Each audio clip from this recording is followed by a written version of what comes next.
Hello students, আজি লৈছো SS second year educational chapter number 1 স্বাধীনোত্তৰ কাল ভাৰতবৰ্ষ আৰু অসমৰ মাধ্যমিক শিক্ষা। আজি আমি এই চেপ্টাৰটোৰ গোটেইবোৰ আলোচনা কৰিম। গোটেই চেপ্টাৰটো যি ইম্পৰ্টেন্ট আছে তোমালোকৰ কি কমন কোৱেশ্চন ভিতৰুৱা কি পঢ়িব লাগিব গোটেইবোৰ তোমালোকক চিন দি দেখুৱাই দিম। তোমালোকে ভিডিঅটো সম্পূৰ্ণ চাবা। আছে এই কিতাপটোত আমি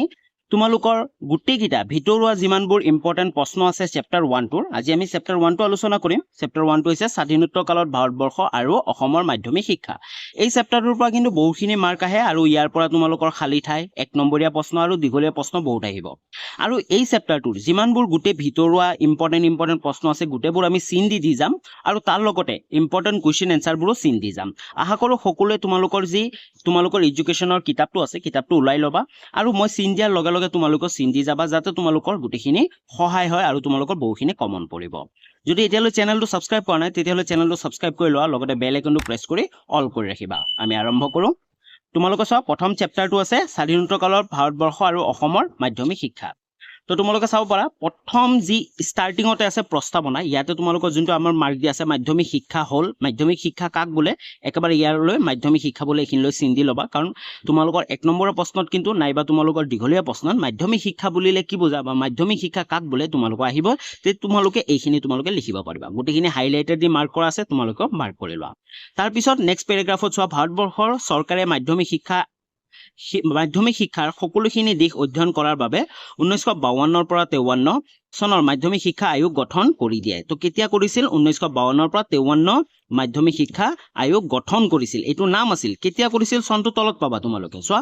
তাৰ পিছত মন ৰাখিবা এই আয়োগখনৰ সভাপতি কোন আছিল সভাপতি আছিল ডক্টৰ লক্ষ্মণ স্বামী মুডালিয়াৰ। এইটো ভেৰি ইম্পৰ্টেন্ট এক নম্বৰীয়াৰ কাৰণেও ইম্পৰ্টেন্ট আৰু খালি ঠাইৰ কাৰণেও তোমালোকৰ কাৰণে ইম্পৰ্টেন্ট হয়।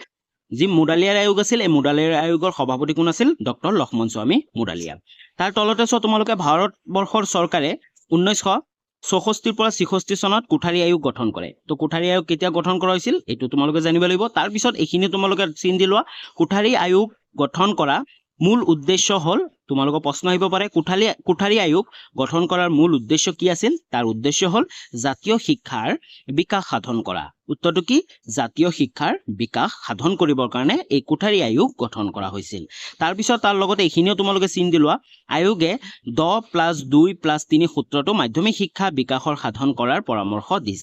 দিছিল। তো তোমালোকে এনেকৈ প্ৰশ্ন আহে যে 10+2+3 অথবা 10+2+3 এই সূত্ৰটো কোনটো শিক্ষা আয়োগে আগবঢ়াইছিল তেতিয়া তোমালোকে লিখিব লাগিব কোঠাৰী আয়োগে আগবঢ়াইছিল। তাৰ পিছত তোমালোকে নেক্সট পেজত যদি আহা নেক্সট পেজত এইখিনি তোমালোকে সব ভাৰত চৰকাৰে 1986 চনত নতুন শিক্ষা নীতি প্ৰৱৰ্তন কৰে। কেতিয়া নতুন শিক্ষা নীতি প্ৰৱৰ্তন কৰিছিল এই চনটো তোমালোকে এইখিনি চিন দি ল'বা। এইখিনি তোমালোকৰ কাৰণে খালি ঠাইৰ কাৰণে আৰু এক নম্বৰীয়া কাৰণে ভেৰি ইম্পৰ্টেন্ট। তাৰ তলত তোমালোকে আহা তলত তোমালোকে ইয়াতে চাবা এই যি নতুন শিক্ষা নীতি আছে শিক্ষা নীতিয়ে কি মানে দিশ উপস্থাপন কৰিছিল চোৱা। অপাৰেশ্যন ব্লেকবোৰ্ড আঁচনি কি আঁচনি অপাৰেশ্যন ব্লেকবোৰ্ড আঁচনি আৰু গ্ৰাম্য অঞ্চলৰ বিকাশৰ অৰ্থে নবোদয় বিদ্যালয় স্থাপন কৰাৰ দিশত শিক্ষা নীতিয়ে প্ৰাধান্যতা দিয়ে। তো শিক্ষা নীতিয়ে প্ৰাধান্যতা দিয়া দুটা আঁচনিৰ নাম লিখা তেতিয়া তোমালোকে লিখিব লাগিব অপাৰেশ্যন ব্লেকবোৰ্ড আৰু গ্ৰাম্য অঞ্চলৰ বিকাশৰ অৰ্থে নবোদয় বিদ্যালয়। নাইবা এনেকৈ আহিব পাৰে নবোদয় বিদ্যালয় কোনটো শিক্ষা নীতিয়ে প্ৰৱৰ্তন কৰিছিল বা আঁচনিটো আগবঢ়াইছিল তেতিয়া তোমালোকে লিখিব লাগিব শিক্ষা নীতিয়ে এই নতুন শিক্ষা নীতিয়ে 1986 ওকে। তাৰ তলতে তোমালোকে চোৱা এক নম্বৰ কত আছে মাধ্যমিক শিক্ষা আয়োগ 1952 পৰা 53 চোৱা। মাধ্যমিক শিক্ষা আয়োগৰ ৰিলেটেড কিন্তু তোমালোকৰ দীঘলীয়া প্ৰশ্ন আহিবই। দীঘলীয়া প্ৰশ্ন কেনেকুৱা আহে তাৰ অলৰেডি প্ৰশ্ন আমাৰ এই কিতাপখনতে আছে। তো তেনেকৈ প্ৰশ্ন আহিব আৰু ইয়াৰ উপৰি যিমানবোৰ আৰু কিবা কিবি প্ৰশ্ন যিবোৰ আগত বাৰে ৰিপিট হৈছে এই গোটেইখিনি দেখুৱাই দিম চিন দি যাম। তাৰ উপৰি আমাৰ নতুন ভিডিঅ' আহিব তাতো আমি আলোচনা কৰিম। তাই ইয়াতে তোমালোকে চোৱা একেবাৰে সহজ এটা আশা কৰো মই সকলোৱে জানে এইটো ভাৰতবৰ্ষ 1947 চনত স্বাধীনতা লাভ কৰে। এক নম্বৰ কাৰণে কিন্তু নাইবা খালি ঠাইৰ কাৰণে অহা যায় আৰু সকলোৱে জানে ওকে। তাৰ পিছত এই চেপ্টাৰটো একেবাৰে তলৰ ফালে চোৱা 1952 চিন দি ল'বা তোমালোকে। 1952 চনৰ 23 ছেপ্টেম্বৰত ডক্টৰ লক্ষ্মণ স্বামী মুডালিয়াৰৰ নেতৃত্বত এখন মাধ্যমিক শিক্ষা আয়োগ 1952 পৰা 53 তোমালোকে মন কৰিবা। যদি আমাক সোধে মুডালিয়া আয়োগ কেতিয়া গঠন কৰা হৈছিল তেতিয়া তোমালোকে এই চনটো লিখিব লাগিব 1952 চনৰ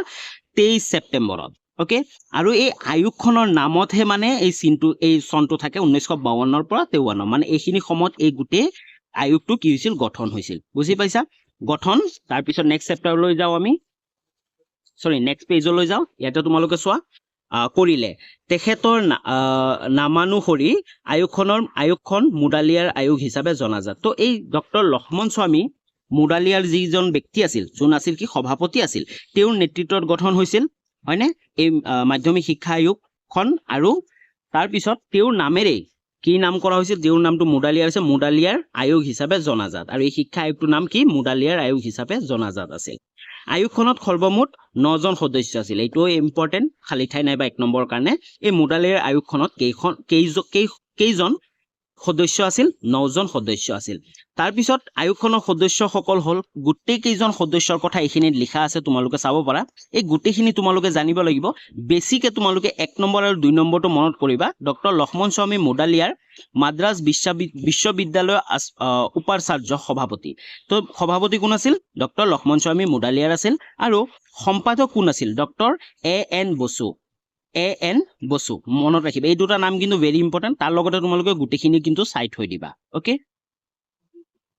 তাৰ পিছত তাৰ তলতে চোৱা আয়োগখনৰ মূল কাম আছিল তোমালোকে এনেকৈ প্ৰশ্ন আহিব পাৰে যে মুডালিয়াৰ আয়োগখন আছিল তাৰ মূল কাম কি আছিল এই আয়োগখনৰ মূল কাম আছিল তোমালোকে চাব পাৰা 1 আৰু 2 এইখিনি তোমালোকে ভাল ধৰণে পঢ়িব লাগিব পঢ়িলে তোমালোকে বুজি পাবা আৰু সহজকৈ আমি ইয়াৰ ওপৰত ভিডিঅ' বনাম ওকে তাৰপিছত নেক্সট চেপ্টাৰ আমি চেপ্টাৰ নম্বৰ 13 তোমালোকে চাব পাৰা 13ত প্ৰথমতে আছে 1 নম্বৰ মাধ্যমিক শিক্ষা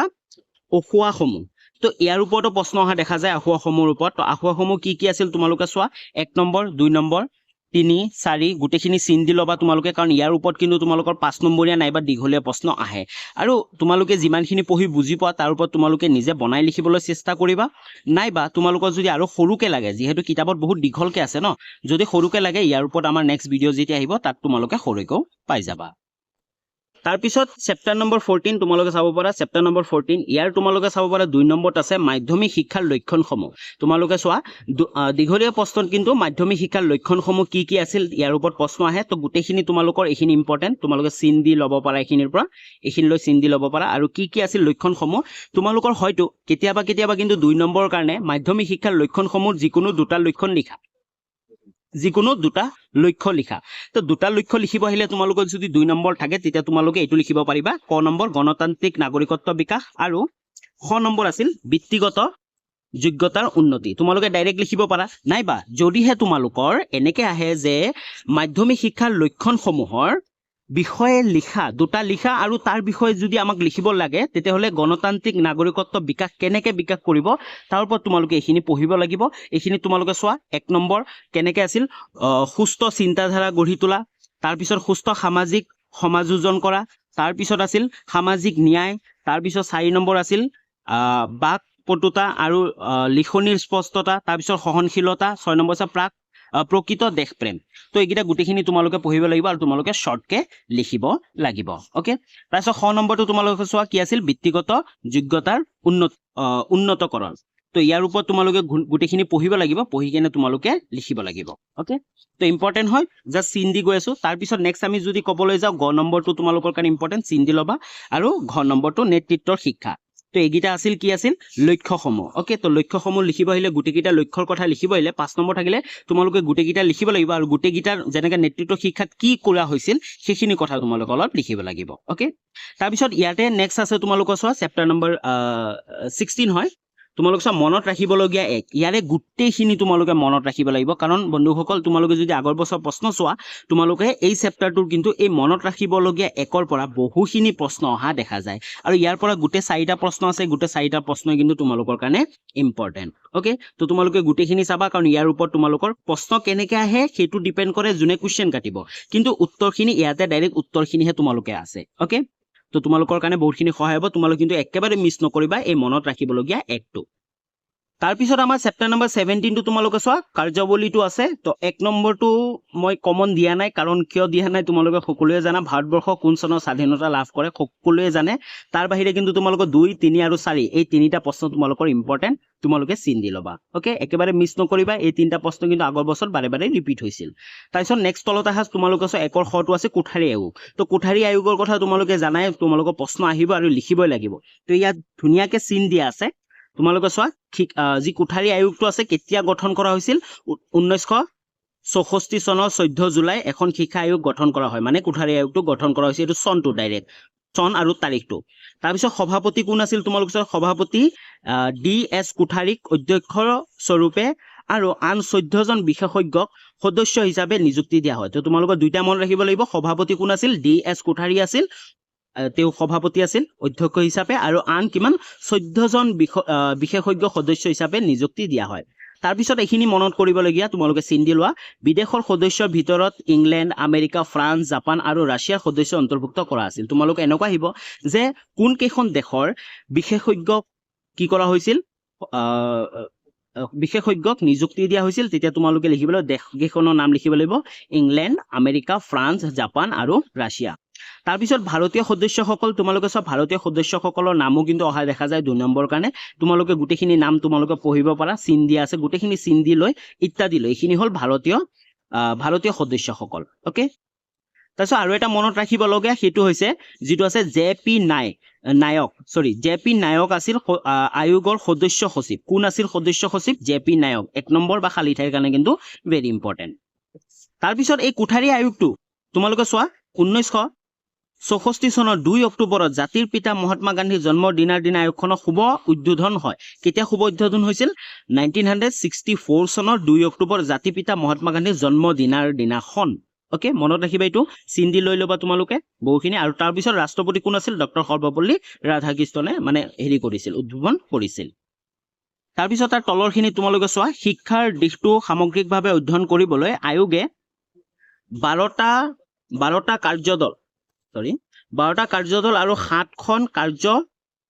কমিটি গঠন কৰে এইটো তোমালোকৰ কাৰণে ইম্পৰ্টেন্ট কেইটা কাৰ্যদল 12টা কাৰ্যদল আৰু 7টা কাৰ্য কমিটি গঠন কৰিছিল এইখিনি মনত ৰাখিবা তোমালোকে চিন দি লৈ লবা এইখিনি কিন্তু ইম্পৰ্টেন্ট তাৰ পিছত তলত তোমালোকে চা আয়োগে 21 মাহ পিছত কিমান মাহ 21 মাহ পিছত প্ৰতিবেদন প্ৰস্তুত কৰি 1964 চনৰ 21 জুন তাৰিখে ভাৰতৰ সেই সময়ৰ শিক্ষা মন্ত্ৰী MC সাগলাৰ হাতত প্ৰদান কৰে কেতিয়া প্ৰদান কৰিছিল প্ৰতিবেদনখন সেইখিনি তোমালোকে চাবা তাৰ পিছত তাৰ তলৰখিনি ইম্পৰ্টেন্ট ভাৰতীয় শিক্ষা কোঠাৰী আয়োগৰ প্ৰতিবেদনখনে হৈছে বৰ্তমানলৈকে সৰ্ববৃহৎ শিক্ষা প্ৰতিবেদন এনেকুৱা প্ৰশ্ন আহিব পাৰে বৰ্তমানলৈকে সৰ্ববৃহৎ শিক্ষা প্ৰতিবেদন কোনখন তেতিয়া তোমালোকে লিখিব লাগিব কোঠাৰী আয়োগৰ প্ৰতিবেদনখন ওকে তাৰ পিছত চোৱা তোমালোকে সেই যি প্ৰতিবেদনখন দাখিল কৰিছিল প্ৰতিবেদনখনত কিমান আছিল 700 পৃষ্ঠা আছিল আৰু প্ৰতিবেদনখন 20টা অধ্যায়ত ৰচনা কৰা হৈছিল মনত ৰাখিবা 700 পৃষ্ঠা আছিল আৰু 20টা অধ্যায়ত ৰচনা কৰা হৈছিল তাৰ পিছত তোমালোকে চোৱা পেজ নম্বৰ 18 নম্বৰ পেজত ইয়াতে আছে শিক্ষা আৰু জাতীয় লক্ষ্য তো ইয়াৰ ওপৰতো প্ৰশ্ন অহা দেখা যায় শিক্ষা আৰু জাতীয় লক্ষ্যৰ তোমালোকে এইখিনি চোৱা শিক্ষা মাধ্যমে জাতীয় শিক্ষা সাধনৰ বাবে যিবোৰ লক্ষ্য আৰু উদ্দেশ্য আয়োগে চিনাক্ত কৰি তুলিছে সেইবোৰ কি আছিল এনেকৈ আহিব পাৰে তেতিয়া তোমালোকে এটা লিখিব লাগিব চোৱা শিক্ষা আৰু উৎপাদনমুখিকতা এইখিনি তোমালোকে লিখিব লাগিব গুটেখিনি তোমালোকে চিন দি লোৱা পঢ়িব লাগিব মই ইমান পঢ়ি নাযাওঁ কাৰণ ভিডিওটো বহুত দীঘল হৈ যাব আমি যেতিয়া কোৱেশ্চন এনসাৰৰ কমন কোৱেশ্চন এনসাৰৰ সিৰিজ বনাম তাত ধুনীয়াকৈ ভালকৈ বুজাই দিম তাৰ পিছত চোৱা শিক্ষা সামাজিক আৰু জাতীয় সংহতি এইখিনি তোমালোকৰ কাৰণে ইম্পৰ্টেন্ট আৰু তাৰ পিছত নেক্সট আছে শিক্ষা 19 নম্বৰ চেপ্টাৰ শিক্ষা আৰু আধুনিকীকৰণ এইখিনিও তাৰ পিছত সামাজিক নৈতিক আৰু আধ্যাত্মিক মূল্যবোধ এইখিনি তোমালোকৰ কাৰণে ইম্পৰ্টেন্ট তাৰ পিছত 2 নম্বৰত আছে শিক্ষা ব্যৱস্থা সংগঠন আৰু মানদণ্ড ইয়াৰ পৰা তোমালোকে কিন্তু যি তোমালোকৰ কেনেকুৱা আছে 4টা আছে তোমালোকে এই 4টা জানিব লাগিব যেনে 1 নম্বৰ 2 3 আৰু 4 এই 4টা তোমালোকে ভাল ধৰণে পঢ়িব লাগিব তাৰ পিছত তাৰ তলতে আছে চোৱা তোমালোকে মাধ্যমিক শিক্ষা আয়োগৰ মতে স্কুলীয়া শিক্ষা হল 11 বছৰীয়া তো ইয়াৰ ওপৰতো খালি ঠাই অহা দেখা যায় অলৰেডি আগৰ বছৰ বাৰে আহিছিল তাৰপিছত এইখিনি ধুনীয়াকৈ তোমালোকে মন কৰি ৰাখিবা চিন দি ৰাখিবা কাৰণ ইয়াৰ ওপৰত কিন্তু প্ৰশ্ন আহিব পাৰে ইয়াৰ প্ৰথম 5 বছৰ হল নিম্ন প্ৰাথমিক তো প্ৰথম 5 বছৰ নিম্ন প্ৰাথমিক তাৰপিছত 3 বছৰ হল উচ্চ প্ৰাথমিক আৰু শেষৰ 3 বছৰ হল উচ্চতৰ মাধ্যমিক স্বৰূপে বিভক্ত কৰা হৈছিল সেইদৰে স্নাতক পৰ্যায়তো 3 বছৰীয়া আৰু স্নাতকোত্তৰ পৰ্যায়ত 2 বছৰীয়া কৰা হৈছিল তো এইখিনি তোমালোকৰ কাৰণে ভেৰি ইম্পৰ্টেন্ট ওকে তোমালোক গুটেখিনি চিন দি লবা তাৰপিছত নেক্সট পেজ নম্বৰ 22 চোৱা নতুন শিক্ষা গাঁথনি আছিল তলত দিয়া ধৰণৰ তো নতুন যি শিক্ষা গাঁথনি আছিল কেনেকুৱা আছিল ইয়াৰ ওপৰত তোমালোকে চোৱা গুটেখিনি চিন দি আছে এই গুটেখিনি তোমালোকে পঢ়িব লাগিব আৰু লিখিব লাগিব ওকে তো তোমালোকে গুটেখিনি চাই ল'ব পাৰা আৰু চিন দি ল'বা তাৰ পিছত নেক্সট তলতে চোৱা তোমালোকে ক নম্বৰ স্কুলীয়া শিক্ষা পুনৰ সংগঠন তো এইখিনি তোমালোকে চাওয়া হাই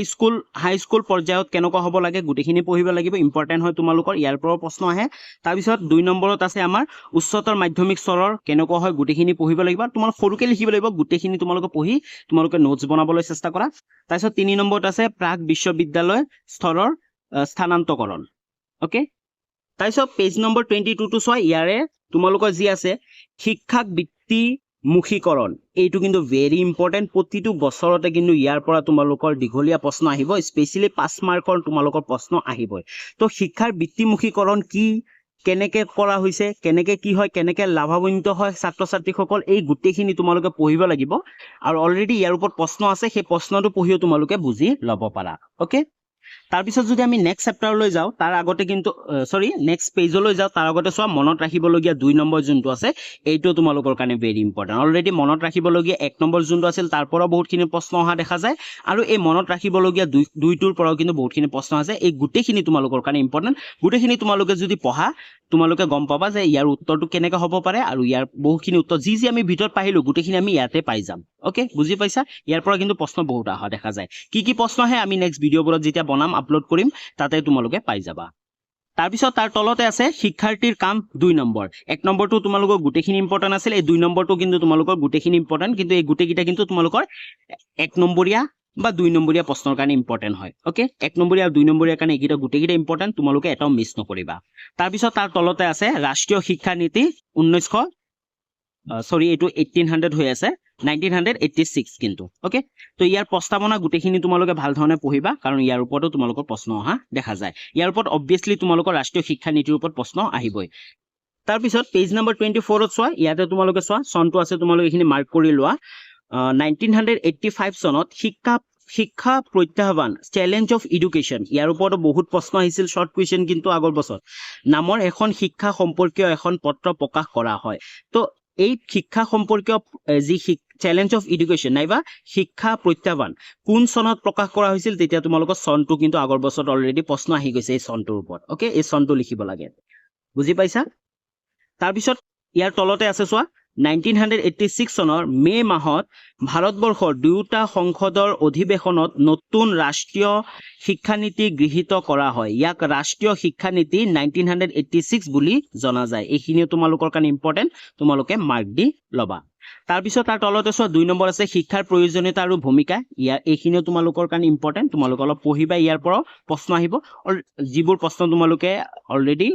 পিছফালে তোমালোকেও পাবা ওকে প্ৰশ্ন উত্তৰত তাৰপিছত 3 নম্বৰত আছে ৰাষ্ট্ৰীয় শিক্ষা পদ্ধতি ইয়াৰ ওপৰতো প্ৰশ্ন অহা দেখা যায় ৰাষ্ট্ৰীয় শিক্ষা পদ্ধতি কেনে ধৰণৰ কি হয় তাৰ ওপৰতো প্ৰশ্ন অলৰেডি আছে তাৰ পিছত নেক্সট পেজ নম্বৰ 26ত চোৱা ইয়াৰ 4 নম্বৰটো আছে শিক্ষা কেন্দ্ৰ আৰু ৰাজ্য চৰকাৰৰ ভূমিকা ইয়াৰ ওপৰত এইটো তোমালোকৰ কাৰণে ইম্পৰ্টেন্ট ইয়াৰ ওপৰত তোমালোকৰ প্ৰশ্ন আহিব আৰু ইয়াৰ কাৰণে তোমালোকে এইখিনি ভাল ধৰণে পঢ়িব লাগিব ওকে তাৰ পিছত চোৱা পেজ নম্বৰ 27 টো কিন্তু বহুতে ইম্পৰ্টেন্ট ইয়াৰ 5 নম্বৰটো আছে সমতাৰ বাবে শিক্ষা এই গুটেখিনি তোমালোকে পঢ়িবা কাৰণ এই গুটেখিনি পঢ়িলে তোমালোকে বুজি পাই যাবা যে সমতাৰ বাবে শিক্ষা মানে কি তাৰ তলত তোমালোকৰ আছে মহিলাৰ সমতাৰ বাবে শিক্ষা এইখিনি ভেৰি ইম্পৰ্টেন্ট ইয়াৰ ওপৰত কিন্তু বহুত প্ৰশ্ন অহা দেখা যায় তাৰ পিছত আছে তোমালোকৰ অনুসূচিত জাতিৰ শিক্ষা এইটো তোমালোকৰ কাৰণে বহুত ইম্পৰ্টেন্ট এইখিনি কাৰণে তোমালোকে গুটেখিনি পঢ়িব লাগিব বা ইয়াৰ ওপৰত যি প্ৰশ্ন আছে প্ৰশ্ন আমাৰ চেনেলতো তোমালোকে ভিডিঅ' ৰূপে পাবা তাৰ পিছত চেপ্টাৰ নম্বৰ 28ত চোৱা আন শিক্ষাৰ ক্ষেত্ৰত পিছপৰা সম্প্ৰদায় আৰু অঞ্চলসমূহ ইয়াৰ পৰা তোমালোকৰ ইম্পৰ্টেন্ট হৈছে সংখ্যালঘুৰ শিক্ষাটো ইম্পৰ্টেন্ট তাৰ পিছত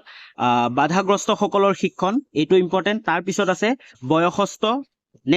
নেক্সট পেজত আছে 29ৰ বয়সস্থ শিক্ষা এইটো ইম্পৰ্টেন্ট তোমালোকৰ ওকে তো এইকেইটা তোমালোকৰ কাৰণে ইম্পৰ্টেন্ট তোমালোকে চিন দি লৈছা আৰু চিন দি ল'বা আৰু ইয়াৰ পৰা তোমালোকৰ উপৰত প্ৰশ্ন আহিব আৰু তোমালোকে লিখিব লাগিব আৰু এইখিনি পঢ়ি তোমালোকে ভাল ধৰণে বুজি ল'বা নাইবা তোমালোকে কোৱেশ্চন এনসাৰ পঢ়িখিনেও বুজি ল'ব পাৰা তাৰপিছত নেক্সট পেজ নম্বৰ 32 চোৱা ইয়াতে ক নম্বৰত আছে প্ৰাথমিক শিক্ষা এইখিনি তোমালোকৰ কাৰণে ভেৰি ইম্পৰ্টেন্ট গোটেইখিনিয়ে মই চিন দি দেখাই আছো যে প্ৰাথমিক শিক্ষাৰ ক্ষেত্ৰত দুটা দিশৰ ওপৰত গুৰুত্ব দিয়া হ'ব কি কোন দুটা দিশ সেই দুটা দিশৰ নাম তোমালোকে আহিব পাৰে লিখিব দিব 1 নম্বৰ আৰু 2 নম্বৰ তোমালোকে লিখিব লাগিব তাৰ পিছত তোমালোকৰ কাৰণে ইম্পৰ্টেন্ট শিশু কেন্দ্ৰিক শিক্ষা কেনে ধৰণে হ'ব লাগে ইয়াৰ ওপৰতো প্ৰশ্ন আহে তো ইয়াৰ কাৰণে তোমালোকে স্কুলৰ সুবিধাসমূহ এইখিনি পঢ়িব লাগিব ভালকে তাৰ পিছত নেক্সট আছে অগতানুগতিক শিক্ষা তাৰ পিছত তোমালোকৰ আছে 6 নম্বৰত আছে মাধ্যমিক শিক্ষা এইখিনি তোমালোকৰ কাৰণে ইম্পৰ্টেন্ট ওকে সৰি 6 নম্বৰটো বেলেগ হয় মাধ্যমিক শিক্ষা এইটো আছিল প্ৰাথমিক শিক্ষাৰ কাৰণে তোমালোকৰ স্কুলৰ সুবিধাসমূহ আৰু অগতানুগতিক শিক্ষা তোমালোকে পঢ়িব লাগিব আৰু 6 নম্বৰত আছে মাধ্যমিক শিক্ষা এইটো ইম্পৰ্টেন্ট তোমালোকে গম পোৱা মাধ্যমিক শিক্ষা ইয়াৰ কাৰণে তোমালোকে এইখিনি পঢ়িব লাগিব তাৰ পিছত পেজ নম্বৰ 32 ত আছে বৃত্তিমুখী শিক্ষা ইয়াৰ পৰা তোমালোকৰ প্ৰশ্ন আহিব ইম্পৰ্টেন্ট তাৰ পিছত তাৰ তলত নেক্সট আছে সো 9 নম্বৰত আছে উচ্চ শিক্ষা হায়াৰ এডুকেশ্যন তো ইয়াৰ পৰা তোমালোকে গুটেখিনি পঢ়িবা তাৰ পিছত আছে আমাৰ মুক্ত বিশ্ববিদ্যালয় আৰু দূৰশিক্ষণ ইয়াৰ ওপৰতো প্ৰশ্ন আহে ইয়াৰ ওপৰতো তোমালোকে পঢ়িব লাগিব তাৰ পিছত গ্ৰাম্য বিশ্ববিদ্যালয় কাৰিকৰী আৰু ব্যৱস্থাপনা শিক্ষা তো এইখিনি গুটেখিনি তোমালোকৰ ইম্পৰ্টেন্ট হৈছে উচ্চ শিক্ষাৰ অন্তৰ্গত ওকে তাৰ পিছত পেজ নম্বৰ 35 ত আছে তোমালোকৰ চোৱা মূল্যবোধ শিক্ষা এটো ইম্পৰ্টেন্ট ইয়াৰ ওপৰতো প্ৰশ্ন আহিব তাৰ পিছত আছে মূল্যবোধ শিক্ষা তাৰ পিছত আছে শাৰীৰিক শিক্ষা তাৰ পিছত আছে যুৱকসকলৰ ভূমিকা এইখিনি কাৰণে বহুত ইম্পৰ্টেন্ট তোমালোক এইখিনি চিন্তি দিছো বৰ্তমান শিক্ষানুষ্ঠানসমূহত থকা যিকোনো এটা আঁচনি যুৱকসকলে অংশগ্ৰহণ কৰিব লাগিব আঁচনিসমূহ হ'ল কি আঁচনি কেইখনৰ নাম আহে যেনে ৰাষ্ট্ৰীয় সেৱা আঁচনি NSS আৰু জাতীয় শিক্ষাৰ্থী বাহিনী NCC এই দুটা তোমালোকৰ কাৰণে ইম্পৰ্টেন্ট এই দুটা অলৰেডি আগতো প্ৰশ্ন আহি গৈছিল ইয়াৰ ওপৰত ওকে তাৰ পিছত চেপ্টাৰ নম্বৰ 38 ত চোৱা ইয়াতে আছে মনত ৰাখিবলগীয়া 3 অলৰেডি আমি দুটা পাই আহিলো 1 আৰু 2 ইয়াৰ পিছত আছে 3 এই 3টো কমপ্লিট তোমালোকে চাবা কিন্তু তোমালোকক কৈ দিও যে বাৰে বাৰে কিন্তু ৰিপিট হৈ থাকে এই 1 নম্বৰ আৰু 5 নম্বৰটো এই 1 নম্বৰ আৰু 5 নম্বৰটো কিন্তু তোমালোকৰ কাৰণে ভেৰি ইম্পৰ্টেন্ট তোমালোকৰ 1 নম্বৰীয়া বা খালি ঠাইৰ কাৰণে এই 1 নম্বৰ আৰু 5 নম্বৰটো ৰিপিট হৈ থাকে তাৰ উপৰি কিন্তু তোমালোকে গুটেকিটা চাব লাগিব ওকে তাৰ পিছত তোমালোকে চাব পাৰা শিক্ষাৰ্থীৰ কাম 3 এটো 3 নম্বৰ হয় ইয়াৰ কাৰণে গুটেকিটা চাবা কিন্তু বেছিকে তোমালোকে 1 নম্বৰ 3 নম্বৰ 4 নম্বৰ আৰু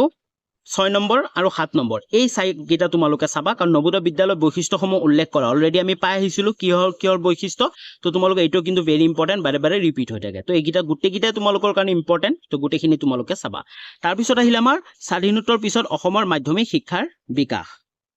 ইয়াৰ পৰা যদি আমি কবলৈ যাও তোমালোকে তলৰ ফালে চাব পাৰা 1926 চনৰ পৰা অসমৰ মাধ্যমিক স্কুলবোৰ প্ৰশাসনৰ দায়িত্ব গ্ৰহণ কৰি আছিল কলিকতা বিশ্ববিদ্যালয় এইটোৱে ভেৰি ইম্পৰ্টেন্ট কোনে হেৰি কৰি আছিল দায়িত্ব গ্ৰহণ কৰি আছিল কলিকতা বিশ্ববিদ্যালয় তাৰ পিছত কেতিয়া আহিল 1948 চনত গুৱাহাটী বিশ্ববিদ্যালয় স্থাপন হোৱাৰ অসম মাধ্যমিক শিক্ষাৰ ভাৰ গ্ৰহণ কৰে গুৱাহাটী বিশ্ববিদ্যালয় ইয়াৰ ওপৰত তোমালোকে যদি চোৱা 1 নম্বৰী আৰু খালি ঠাই তোমালোকে চাব পাৰা বহুখিনি প্ৰশ্ন আহিছে এই দুটা তোমালোকে মনত ৰাখিবা প্ৰথমে ক'ত আছিল কলিকতা বিশ্ববিদ্যালয় 1926 চনৰ পৰা আৰু যেতিয়া গুৱাহাটী বিশ্ববিদ্যালয় 1948 চনত মানে হেৰি হল স্থাপন হল তাৰ পিছত আমাৰ গুটেহিনী দায়িত্ব কোনে পালে গুৱাহাটী বিশ্ববিদ্যালয় আৰু গুৱাহাটী বিশ্ববিদ্যালয় কেতিয়া স্থাপন হৈছিল এই চনটো তোমালোকৰ কাৰণে ইম্পৰ্টেন্ট ওকে তাৰ তলতে আছে 1962 চনত অসম মাধ্যমিক শিক্ষা বোৰ্ড স্থাপন কৰে তো কিমান চনত কৰে চনটো তোমালোকৰ কাৰণে ভেৰি ভেৰি ইম্পৰ্টেন্ট তাৰ পিছত এই যে অসম মাধ্যমিক শিক্ষা বোৰ্ড ইয়াৰ সোৱা কাৰ্যালয় হল গুৱাহাটীত ক'ত আছিল গুৱাহাটীত আছে তাৰপিছত এই সময়ছোৱাত মুডালিয়াৰ আয়োগ আৰু অনুমোদন ক্ৰমে 67 খন হাই স্কুল উচ্চতৰ মাধ্যমিক পৰ্যায়লৈ পৰিৱৰ্তন হয় এইটো ইম্পৰ্টেন্ট তোমালোকে নাম্বাৰটো মনত ৰাখিবা তাৰপিছত সব প্ৰৱেশ শিক্ষা মেট্ৰিকুলেশ্যন যেটো আজিকালি স্কুল শিক্ষান্ত পৰীক্ষা স্কুল লিভিং সাৰ্টিফিকেট এক্সামিনেশ্যন বুলি কোৱা হয় আৰু আনটো হল উচ্চতৰ মাধ্যমিক পৰীক্ষা বৰ্তমান উচ্চতৰ মাধ্যমিক পাঠ্যক্ৰম আৰু পৰীক্ষা অসম উচ্চতৰ মাধ্যমিক শিক্ষা পৰিষদে চলায় তো কোনটো কোনে চলায় এইখিনি তোমালোকৰ মনত ৰাখিবা তাৰপিছত তাৰ তলতে চোৱা 1969 পৰা 70 চনৰ হিচাপ অনুসৰি অসমৰ শিক্ষা মাধ্যমিক আৰু বহুমুখী স্কুলৰ সংখ্যা হৈ গৈ 70 খন তো এই চনত কিমানখন হৈ গৈ 70 খন হৈ গৈ আৰু হাই স্কুল সংখ্যা প্ৰায় 1200 খন কিমান হয় প্ৰায় 1200 খন হয় ওকে তাৰ পিছত অসমত মাধ্যমিক স্কুলৰ সংখ্যা 1973 চনত 1500 ওচৰ চাপিল তো এইখিনি তোমালোকৰ নাম্বাৰখিনি মনত ৰাখিবা কোড কিমান আছিল এইখিনি চন হিচাপে তোমালোকে চিন দিলো আৰু মনত ৰাখিব লাগিব 1 নম্বৰ কাৰণে তোমালোকৰ কাৰণে ইম্পৰ্টেন্ট তাৰ পিছত নেক্সট 40 নম্বৰ পেজতে সেম পেজতে চোৱা অসম মাধ্যমিক শিক্ষা আইন 1961 চন ইয়াৰ পৰা তোমালোকৰ ভেৰি ইম্পৰ্টেন্ট হয় কাৰণ বহুত প্ৰশ্ন আহে যে ইয়াৰ তলতে চোৱা এই আইনৰ মূল প্ৰস্তাৱসমূহ তলত সাপেক্ষে উল্লেখ কৰা কি প্ৰস্তাৱসমূহ আছিল এই প্ৰস্তাৱসমূহ তোমালোকে জানিব লাগিব গুটেখিনি মাৰ্ক দিয়া আছে তোমালোকে ভালকে মনত ৰাখিব লাগিব আৰু ইম্পৰ্টেন্ট হয় তোমালোকৰ কাৰণে ওকে তাৰ পিছত নেক্সট পেজ নম্বৰ 41 ত আছে তলফালে চাব পাৰা যি বোৰ্ডৰ সমতা আৰু কাৰ্যসমূহ কি কি আছিল তোমালোকে গুটেখিনি ভালকে পঢ়িব লাগিব বহুতখিনি আছিল কাৰ্যসমূহ তে সেইখিনি তোমালোকে লিখিব লাগিব ওকে তোমালোকে ভালকে পঢ়িবা পঢ়ি কিনে তোমালোকে সৰু সৰুকে তোমালোকৰ মনত ৰাখিবলৈ চেষ্টা কৰিবা কাৰণ ইয়াৰ ওপৰত তোমালোকৰ দীঘলীয়া প্ৰশ্ন অহা দেখা যায় তাৰপিছত 43 পেজ নম্বৰ যোনখিনি আছে এইখিনি তোমালোকে চোৱা 1973 পৰা 74 এইখিনিৰ পৰা গুটেখিনি তোমালোকে পঢ়িব লাগিব কি কি আছে মই ইমান পঢ়ি নিদু কাৰণ তোমালোকে পঢ়িলে গম পাবা এইখিনিৰ পৰা একদম হাতলৈ যায় এইখিনিৰ পৰা কিন্তু তোমালোকৰ বহুত গিটা এক নম্বৰীয়া আৰু খালি ঠাই প্ৰশ্ন উত্তৰ তোমালোকৰ অহা দেখা যায় তোমালোকে পঢ়িলে 43 নম্বৰ পেজ পঢ়িলে তোমালোকে বহুতখিনি গম পাবা তাৰপিছত আটাইতকৈ ইম্পৰ্টেন্ট প্ৰশ্ন আহে সেইটো হৈছে অসমৰ মাধ্যমিক শিক্ষাৰ সমস্যা problems of secondary education in Assam এইটো কিন্তু তোমালোকৰ কাৰণে ইম্পৰ্টেন্ট ইয়াত সমস্যাসমূহ কেইটামান গুৰুত্বপূৰ্ণ সমস্যা উল্লেখ কৰা কি কি সমস্যা তোমালোকে এই সমস্যাখিনি লিখিলে তোমালোকৰ কাৰণে হ'ব তো 1 নম্বৰ 2 নম্বৰ তাৰপিছত ইয়াতে 3 4 5 গুটেখিনি দিয়া আছে মাৰ্ক কৰা আছে 10টা আছে এই 10টা তোমালোকে জানিব লাগিব তাৰপিছত নেক্সট 45 নম্বৰ পেজ মনত ৰাখিবলগীয়া 5 এইটো তোমালোকৰ মনত ৰাখিব লাগিব গুটেখিনি তোমালোকৰ ইম্পৰ্টেন্ট আৰু ইয়াৰ ভিতৰত 4 নম্বৰ আৰু 5 নম্বৰটো কিন্তু বাৰে বাৰে এক নম্বৰীয়া নাইবা খালি ঠাইৰ কাৰণে ৰিপিট হৈ থাকে ওকে তাৰপিছত যি কাৰ্যাৱলী আছে 5 ইয়াৰ কাৰণে তোমালোকে 1 নম্বৰ গুটেখিনি চাবা কিন্তু 1 নম্বৰ 4 নম্বৰ 5 নম্বৰ আৰু 6 নম্বৰ এই চাৰিটা তোমালোকৰ কাৰণে ইম্পৰ্টেন্ট তোমালোকে বেছিকে চাবা কাৰণ এই চাৰিটা বাৰে বাৰে ৰিপিট হৈ থাকে তো তাৰ কাৰণে ইম্পৰ্টেন্ট কিন্তু বাকি গুটেখিনি চাবা নোচোৱা নকৰিবা ওকে তাৰপিছত আমি ক'বলৈ গ'লে ইয়াত তোমালোকে চোৱা আয়োগখনে যি আমাৰ শিক্ষা আয়োগখন আছে ভাৰতবৰ্ষ স্বাধীন চৰকাৰে যি লক্ষ্মণ স্বামী মুডালিয়াৰ নেতৃত্বত মাধ্যমিক শিক্ষা যি আছিল সেই আয়োগখনৰ মাধ্যমিক শিক্ষা বিকাশৰ ক্ষেত্ৰলৈ লক্ষ্য ৰাখি তলত দিয়া ধৰণে লক্ষ্য নিৰূপণ কৰে কি লক্ষ্য নিৰূপণ কৰে এইকেইটা তোমালোকে মনত ৰাখিবা 1 2 আৰু নেক্সট পেজত আছে পেজ নম্বৰ 46ত আছে টোটাল 5টা এই 5টা তোমালোকে মনত ৰাখিবা ওকে তাৰপিছত আমাৰ মেইন এই চেপ্টাৰটো গুটে লাষ্টৰ প্ৰশ্নাৱলীলৈ আহো তোমালোকে 1 নম্বৰ প্ৰশ্নটো চাবা 1 নম্বৰ প্ৰশ্নৰ মাধ্যমিক শিক্ষা কাক বোলে তোমালোকৰ দীঘলীয়া প্ৰশ্নটো তোমালোকৰ এই প্ৰশ্নটো থাকিব যে মাধ্যমিক শিক্ষা কাক বোলে তাৰ লগত বেলেগ এটা প্ৰশ্ন লগাই দিব পাৰে তাৰপিছত 2 নম্বৰ 3 নম্বৰ তোমালোকৰ কাৰণে ইম্পৰ্টেন্ট তোমালোকে মাৰ্ক দি লোৱা কাৰণ তোমালোকে এই কিটা তোমালোকে ভালকে পঢ়িব লাগিব একেবাৰে মিস নকৰিবা আৰু আমাৰ চেনেলতো তোমালোকে অলৰেডি আমি এই চেপ্টাৰটোৰ ওপৰত ভিডিও বনাইছো সেইখিনি তোমালোকে চাব পাৰা আমাৰ ডেসক্ৰিপচনতে লিংক থাকিব তাৰ পিছত 4 নম্বৰটো তোমালোকৰ কাৰণে ইম্পৰ্টেন্ট আৰু 6 নম্বৰ যি আছে একেবাৰে চমুকৈ লিখা ইয়াৰ ভিতৰত তোমাৰ 1 ক নম্বৰ আৰু গ নম্বৰ এইকিটা কিন্তু তোমালোকৰ এই দুটা বাৰে বাৰে ৰিপিট হৈ থাকে তাৰ ওপৰত কিন্তু গুটেখিনি তোমালোকে চাবা আৰু 7 নম্বৰটো তোমালোকে একেবাৰে মিস নকৰিবা বহুবাৰ ৰিপিট হৈছে 7 9 10 আৰু 12 এইকিটা তোমালোকৰ কাৰণে ইম্পৰ্টেন্ট দীঘলীয়া প্ৰশ্নৰ উত্তৰৰ কাৰণে কিন্তু তাৰপিছত চমুকৈ লিখা ইয়াত তোমালোকে ক নম্বৰ আৰু খ নম্বৰটো একেবাৰে মিস নকৰিবা গুটেখিনি চাবা কিন্তু ক নম্বৰ আৰু খ নম্বৰটো কিন্তু তোমালোকৰ কাৰণে ইম্পৰ্টেন্ট তাৰপিছত 14 নম্বৰ প্ৰশ্নটো তোমালোকৰ কাৰণে ইম্পৰ্টেন্ট তোমালোকে চিন দি লোৱা কোঠাৰী আয়োগে উদ্ভাৱন কৰা 10+2+3 সূত্ৰটো হসুৱা কথা খিনি চমুকৈ লিখা ইয়াৰ ওপৰতো প্ৰশ্ন বাৰে বাৰে অহা দেখা যায় তাৰপিছত 16 নম্বৰত আছে চমুটুকা লিখা মানে চমুটুকাৰ কাৰণে তোমালোকে এই দুটা চাবা বৃত্তিমুখী শিক্ষা মই অলৰেডি ক'লো আৰু শিক্ষাৰ গাঁথনি প্ৰক্ৰিয়া এই দুটা তোমালোকৰ কাৰণে ইম্পৰ্টেন্ট দুইটা আছে দুইটা তোমালোকৰ ইম্পৰ্টেন্ট তাৰপিছত 17 আৰু 18 আৰু 19 এই তিনটা প্ৰশ্ন তোমালোকৰ কাৰণে ভেৰি ভেৰি ইম্পৰ্টেন্ট কাৰণ এই চেপ্টাৰটোৰ পৰা বহুত প্ৰশ্ন অহা দেখা যায় তো তাৰ কাৰণে তোমালোকে এই তিনটা প্ৰশ্ন ভালকে চাবই লাগিব কাৰণ দীঘলীয়া প্ৰশ্নৰ কাৰণে তাৰপিছত নেক্সট পেজ লাষ্ট পেজত তোমালোকে চাব পাৰা ইয়াত 22 নম্বৰ 23 নম্বৰ আৰু 24 নম্বৰ কথা মই পিছত কৈ আছো 22 আৰু 23 দুটা তোমালোকৰ কাৰণে ইম্পৰ্টেন্ট আৰু 24 নম্বৰ তোমালোকে চাবগা চমুকৈ লিখাৰ ভিতৰত তোমালোকে ক নম্বৰ ঘ নম্বৰ উঙ আৰু প্ৰথম ছ আৰু বৰ্গীয়া জ এই পাঁচটা তোমালোকে ভাল ধৰণে চাবা কাৰণ এই পাঁচটাৰ যিকোনো এটা তোমালোকৰ আহিবই তাৰপিছত তোমালোকৰ যি লাষ্ট প্ৰশ্ন আছে 25 আৰু 26 এই দুটাই তোমালোকে চাবা কাৰণ দুটাই তোমালোকৰ কাৰণে ইম্পৰ্টেন্ট ওকে তো ইমানখিনিলৈ আছিল তো অলৰেডি আমাৰ যেহেতু চেপ্টাৰ যি 1 টো আছে তোমালোকে সকলোৱে গম পালা যে চেপ্টাৰ 1 টো বহুত দীঘল হয় আৰু বহুত মাৰ্ক আহে তো চেপ্টাৰ 1 টো আমাৰ গুটেখিনি ভিতৰুৱা যি ইম্পৰ্টেন্ট আছে গুটেখিনি মাৰ্ক দি দেখুৱাই দিলো তাৰ উপৰি যিমানকিটা প্ৰশ্ন আছে সেইখিনি দেখুৱাই দিলো ইয়াৰ পিছতো আমাৰ এই চেপ্টাৰ 1 ৰ অলৰেডি ভিডিও বনাইছো আৰু ভিডিও আহিব এছএছ ফাইনেল 2026 ৰ বাবে স্পেশাল ভিডিও আহিব ভিতৰুৱা প্ৰশ্ন উত্তৰ তাত আমি প্ৰশ্ন লগতে উত্তৰখিনি তোমালোকক দি দিবলৈ চেষ্টা কৰিম যদি ভিডিওটো সম্পূৰ্ণ চালা তেনেহলে বহুত বহুত ধন্যবাদ ভিডিওটো লাইক কৰি দিয়া কমেন্ট কৰি জনাবা আৰু বন্ধু বান্ধৱী সকললৈ শেয়াৰ কৰি দিবা পুনৰ লগ পাম নতুন এটা ভিডিও লৈ তেতিয়ালৈ বাই বাই